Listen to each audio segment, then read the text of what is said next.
This channel does not promote any violent, harmful, or illegal activities. All content provided by this channel is meant for an educational purpose only. জলপাইগুড়ির ধূপগুড়িতে নাবালিকা ধর্ষণ ও খুনের ঘটনায় দোষীকে ফাঁসির সাজা দিল আদালত। বুধবার জলপাইগুড়ির বিশেষ পক্সো আদালতের বিচারক এই রায় ঘোষণা করেন। ঘটনাটি ঘটে 2023 সালের 29 সেপ্টেম্বর ধূপগুড়ি ব্লকের একটি গ্রামে। পঞ্চম শ্রেণীর এক ছাত্রী সেদিন বাড়ির পাশে খেলতে বেরিয়ে নিখোঁজ হয়ে যায়। 2 দিন পর 1 অক্টোবর প্রায় 20 কিলোমিটার দূরে একটি নদী থেকে উদ্ধার হয় তার বস্তাবন্দি দেহ। ময়নাতদন্তে জানা যায় ওই নাবালিকাকে ধর্ষণের পর খুন করা হয়।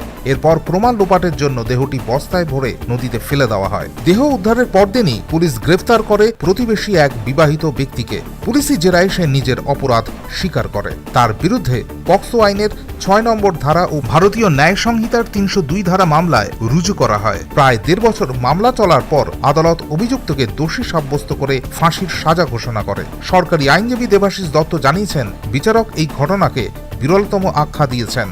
নাবালিকার বাবা জানিয়েছেন, তার মেয়েকে আর ফিরে পাওয়া যাবে না ঠিকই, তবে আদালতের এই রায় তারা কিছুটা হলেও স্বস্তি পেলেন।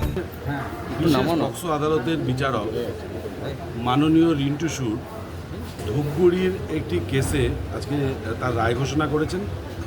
এটা হচ্ছে Dhupguri PS case number 492/2023 dated 29/9/2023। এই তারিখে দুপুর 2টোর সময় একটি নাবালিকা মেয়ে, যার বয়স 11 বছর ছিল, সে বাড়ির সামনে রাস্তায় খেলছিল। তারপরে সে সেখান থেকে নিখোঁজ হয়ে গেছে।